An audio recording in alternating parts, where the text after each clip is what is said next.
আউযুবিল্লাহি মিনাশ শাইতানির রাজিম। বিসমিল্লাহির রহমানির রহিম।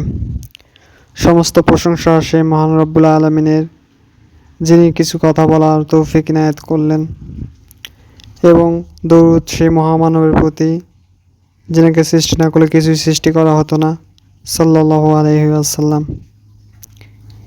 ইমানদার যুবকের সেই ঘটনা তৃতীয় পর্ব আজকে বলবো। ইমানদার সে যুবকটি ধীরে ধীরে শহরের দিকে এগিয়ে চললেন। বহু বছর আগের যে পথে দিয়ে তিনি প্রাণ বাঁচাতে পালিয়ে গিয়েছিলেন, আজ আবার সে পথে ফিরে এসেছেন। কিন্তু তার অজানা ছিল এটি আর সেই শহর নয়। শহরের প্রবেশ মুখ বদলে গিয়েছে। তিনি শহরের প্রবেশ মুখে পৌঁছে তিনি বিস্ময়ে থমকে দাঁড়ালেন। ঘরবাড়ির নকশা বদলে গেছে, বাজারের রূপ পাল্টে গেছে, মানুষের পোশাক, ভাষা, চলাফেরা সব কিছু তার কাছে অপরিচিত মনে হতে লাগলো। তিনি মনে মনে ভাবলেন, আমি কি ভুল কোনো শহরে এসেছি নাকি? ক্ষুধার তাড়নায় তিনি একটি দোকানে গেলেন।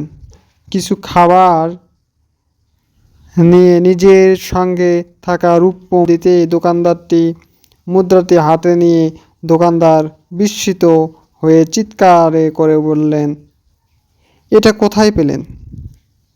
এ মুদ্রা তো শত শত বছর আগের। চারদিকে মানুষ জড়ো হয়ে গেল। সবাই অবাক হয়ে সেই পুরনো রূপ্য মুদ্রা দেখতে লাগলো। লোকেরা যুবকটিকে শাসকের কাছে নিয়ে গেলেন। শাসক তার কথা মনোযোগ দিয়ে শুনলেন। তারা ইতিহাসের পুরনো দলিলের সঙ্গে মিলিয়ে দেখলেন। ধীরে ধীরে সত্যটি স্পষ্ট হয়ে উঠল। এই সেই ইমানদার যুবকদের একজন, যারা বহু শতাব্দী আগে আল্লাহর দ্বীনের জন্য সব কিছু ত্যাগ করে গুহায় আশ্রয় নিয়েছিলেন। সংবাদটি মুহূর্তের মধ্যে পুরো শহরে ছড়িয়ে পড়ল। মানুষ দলে দলে গুহার দিকে ছুটে গেল। তখন তারা গুহার সামনে পৌঁছল। তখন তারা সেই যুবকদের দেখল, যারা মুখমণ্ডলে ছিল ইমানের আলো, হৃদয়ে ছিল আল্লাহর প্রতি অবিচল বিশ্বাস। মানুষ বুঝতে পারল, আল্লাহ যা ইচ্ছা তাই করতে পারেন। তিনি শত শত বছর মানুষকে নিরাপদে ঘুমিয়ে পাড়িয়ে রাখতে পারেন। তিনি কিয়ামতের দিন সমস্ত মানুষকে পুনরায় জীবিত করতে পারবেন।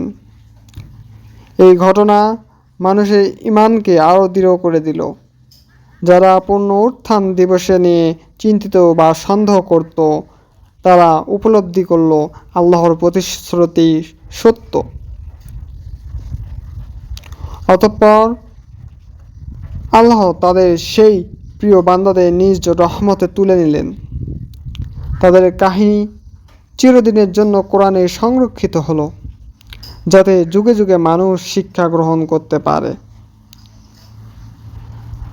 আজও যখন কোনো মুমিন কঠিন পরীক্ষার মুখোমুখি হয়, এই ঘটনা তাকে সাহস যোগায়, তাকে উৎসাহিত করে বিপদকে মোকাবিলা করার জন্য।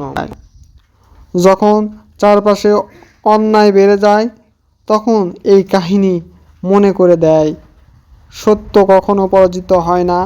আর যখন মানুষ ভবিষ্যৎ নিয়ে ভয় পায়, তখন এই ঘটনা শেখায় আল্লাহর ওপর ভরসা করা শেখায়। আল্লাহ তার জন্য এমন ব্যবস্থা করেন যা মানুষের কল্পনার বাহিরে। এই কাহিনী শুধু কয়েকজন যুবকের ইতিহাস নয়, এটি ঈমান, ত্যাগ, ধৈর্য এবং আল্লাহর প্রতি অবিচল বিশ্বাসের একটি চিরন্তন আলোকবর্তিকা। মহান আল্লাহ আমাদের আহজাবে কাহবের মতো অটল বিশ্বাস, ঈমান ও ধৈর্যের এবং তার প্রতি তার ওপর সবাই এই ঘটনা থেকে যে শিক্ষাটি পেলাম সেটা হলো আমরা প্রত্যেকটা বিষয়ে আল্লাহ সুবহানাহু ওয়া তাআলার প্রতি ঈমান, বিশ্বাস এবং ভরসা করব। এই ঘটনার শিক্ষণীয় বিষয় হচ্ছে ঈমান রক্ষার জন্য ত্যাগ স্বীকার করা মুমিনের গৌরব। আল্লাহ তার সত্যনিষ্ঠ বান্দাকে কখনো পরিত্যাগ করেন না। দুনিয়ার ক্ষমতা ক্ষণস্থায়ী, কিন্তু আল্লাহর ক্ষমতা চিরন্তর। কিয়ামত, পুণ্য উত্থান এবং আল্লাহর প্রতিশ্রুতি নিঃসন্দেহে সত্য।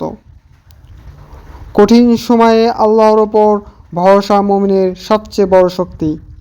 এই কাহিনী আজও প্রতিটি মুমিনকে শিখায়, যে ব্যক্তি ঈমানের জন্য আল্লাহর ওপর ভরসা করে, আল্লাহ তার জন্য এমন পথ খুলে দেন যা মানুষের কল্পনার বাহিরে। আসসালামু আলাইকুম ওয়া রাহমাতুল্লাহ।